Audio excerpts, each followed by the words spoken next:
ஆண்டவராக இயேசு கிறிஸ்துவின் நாமத்தில் என் அன்பின் வாழ்த்துக்கள். இந்த காலவெளியிலையும் உங்களை சந்திப்பதில் நான் மகிழ்ச்சி அடைகிறேன். இன்றைக்கு நாம் தியானிக்கும்படி தெரிந்து கொண்ட வேதவசனம் நம் பிலிப்பியர் நிருபம் 4ஆம் அதிகாரம் 4ஆம் வசனம். கர்த்தருக்குள் எப்பொழுதும் சந்தோஷமாயிருங்கள், சந்தோஷமாயிருங்கள் என்று மறுபடியும் சொல்லுகிறேன். கர்த்தருக்குள் எப்பொழுதும் சந்தோஷமாயிருங்கள், சந்தோஷமாயிருங்கள் என்று மறுபடியும் சொல்லுகிறேன். பிலிப்பு பட்டணத்திலே பவுல் தம்முடைய நிருபத்தை அவர் அங்கே போய் ஊழியமெல்லாம் செய்து சபைகள் உருவாக்கப்படுது. சபைகள் இப்பொழுது வளர்ந்திருக்கிறது. இப்பொழுது சபைகளை சிறப்படுத்தும்படி அவர் நிருபங்களை சபைகளுக்கு எழுதுகிறார். அவருடைய உபத்திரவம் அது மகா வேதனை நிறைந்த வாழ்க்கை. அவர் அவ்வளவு ரோமாபுரியில அவ்வளவு கஷ்டப்பட்டு அவர் அங்கே குற்றவாளியாக சிறை வைக்கப்பட்டிருக்கிறார். அந்த சிறை வைக்கப்பட்டிருக்கிற அந்த இடத்திலிருந்தான் சில நிருபங்களை அவர் எழுதுகிறார்.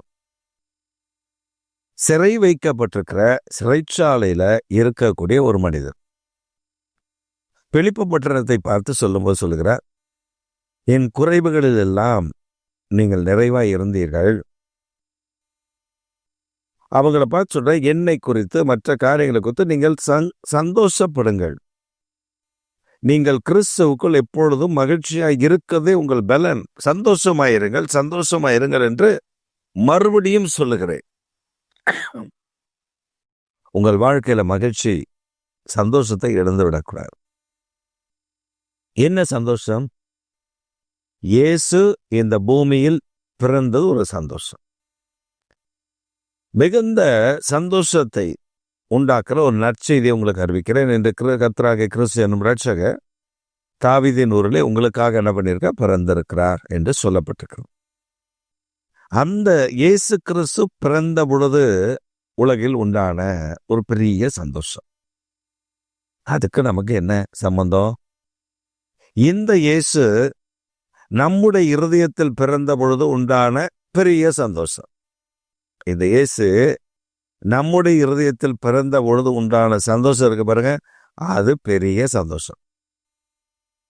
மூன்றாவது சந்தோஷம், இயேசு கிறிஸ்துவின் மூலமாய் நமக்கு ரட்சிப்பை தந்தார, அது பெரிய பெரிய பெரிய சந்தோஷம். அப்போ நம்முடைய வாழ்க்கையில கர்த்தர் ஒரு பெரிய பலத்த கிரியை செய்கிற சந்தோஷத்தை தர விரும்புகிறார். இந்த சந்தோஷம் எப்படிப்பட்டதுன்னா, குறைவில்லாத சந்தோஷம், நிறைவான சந்தோஷம். இந்த சந்தோஷத்தை பவுலடியார் சொல்லும்போது சொல்றாரு, சந்தோஷமாயிருங்கள், சந்தோஷமாயிருங்கள் என்று மறுபடியும் உங்களுக்கு சொல்லுகிறேன். நாம் கிறிஸ்துவுடைய சந்தோஷத்தில் நிலைத்திருக்கும்படி ஆண்டவர் விரும்புகிறார். கர்த்தராகிய இயேசு கிறிஸ்துவின் சந்தோஷம், கிறிஸ்து இயேசுவில் உள்ள சந்தோஷம் நம்மில் நிறைவாய் இருக்க வேண்டும். நமக்கு விரோதமாய் ஏற்படுகிற வேதனைகள், துன்பங்கள், பிரச்சனைகள், போராட்டங்கள் இது வரத்தான் செய்யும். ஆனால் ஒரு சந்தோஷம். இப்ப கர்ப்பமாய் இருக்கிற ஒரு ஸ்திரீ தன் வேதனையோடு கூட இருக்கிறாள், துக்கத்தோடு இருக்கிறாள், துயரத்தோடு இருக்கிறாள். வேதனைகள் அந்த குழந்தை வளர்ந்து கொண்டே இருக்கிறது. அவன் அந்த வேதனைக்கு நடுவில் அந்த குழந்தை அசையும் பொழுது, அந்த குழந்தை அந்த வயிற்றில் உலாவி வரும் பொழுதெல்லாம் அவள் மகிழ்ச்சி அடைவாள். அந்த குழந்தை பெற்றெடுத்த உடனே அவள் அந்த குழந்தையை பார்க்கிறாளே, பார்க்கும் பொழுது அவளுக்கு இருந்த அந்த பிரசவ வேதனை, துன்பம் அதெல்லாம் ஒரு கணம் அவளை விட்டு விலகி தன் குழந்தைக்காக, தன் குழந்தை மேல் பாசம் வைத்து அவன் நேசம் வைக்கிறவராய் இருக்கிறார். சமீபத்தில் ஒரு தம்பதியினருக்கு 2வது குழந்தை பிறந்தது. இந்த 2வது குழந்தை சிலர் தரிசனம் பார்த்து இந்த 2வது குழந்தை கரு தரித்ததிலிருந்து அது ஆண் பிள்ளை என்று சொல்லிவிட்டார்கள். அதற்காக அவர்கள் ட்ரெஸ் எல்லாம் செலக்ட் பண்ணி, பேரெல்லாம் செலக்ட் பண்ணி எல்லாம் ஆயத்தப்பட்டிருக்கிறது. ஆனால் அந்த குழந்தை பிறந்ததோ பெண் குழந்தை. மூத்த மூத்த பிள்ளை, முதல் பிள்ளையும் பெண் குழந்தை தான். அவ கர்ப்பம் தரித்திருந்த பொழுது கூட சிலர் அந்த குழந்தையை குறித்து தீர்க்க தரிசனம் சொன்னார்கள். நான் அங்கே இருக்கிறேன். அவர்கள் சொல்லுகிறார்கள், மோசே புலவன் வளர்ந்து அப்படி இப்படி என்று பேசுகிறார்கள். ஆனால் எனக்கு என் மனதில் ஒரு பெண் குழந்தைக்கு இப்படி இந்த காரியங்களை பேசுகிறார்களே எனக்கு புரியவில்லையே. கர்த்தர் பெண் குழந்தை என்று என்னிடத்தில் சொல்லுகிறார், அவள் ஆண் குழந்தை என்று சொல்லுகிறார்கள், எனக்கு ஒன்றும் விளங்கவில்லை. சரி அப்படின்னு விட்டுவிட்டேன். அந்த குழந்தை பிறந்த உடனே செய்தி சொல்லுகிறார்கள், குழந்தை பிறந்து விட்டது, அது ஆண் குழந்தையா பெண் குழந்தையா என்று எங்களுக்கு தெரியவில்லை, ஆனால் குழந்தை பிறந்து விட்டது என்று செய்தி வருகிறது. என் மனைவி கேட்குறா, என்ன குழந்தைனே தெரியலையா? இல்லை ஒரு ஆண் குழந்தைய தான் இருக்கும், அப்படிதான் பேசிக்கிறாங்க அப்படின்னு சொல்லிட்டு கொஞ்ச நேரம் ஒரு 10 நிமிடம் கழித்து ஒரு சோகமான குரலில், அது ஆண் குழந்தை இல்லையா பெண் குழந்தையா அப்படின்னு சொல்லி, மூத்த குழந்தைக்கே மூத்த பிள்ளை பிறக்கும் போதே அப்படிதான் இருந்தது. இந்த 2வது குழந்தைக்கு அப்படிதான் இருந்தது. அப்படிதான் இவர்கள் சொன்னார்கள். இப்போ ஒன்றை நாம் புரிந்து கொள்ள வேண்டும். தேவ திட்டம் ஒன்று.